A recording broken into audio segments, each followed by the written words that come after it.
was shaken near Dipayal, Doti, Sudurpashchim Pradesh, by an earthquake of magnitude 5.0 only 12 minutes ago, the German Research Center for Geosciences, GFZ, reported.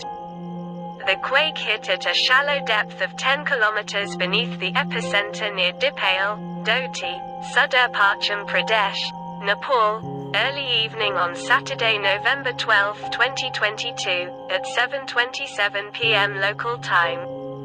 Shallow earthquakes are felt more strongly than deeper ones as they are closer to the surface.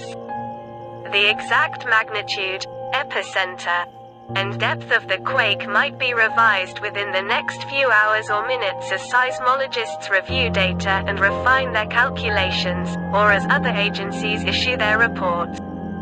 Our monitoring service identified a second report from the European Mediterranean Seismological Center, EMSC, which listed the quake at magnitude 5.1.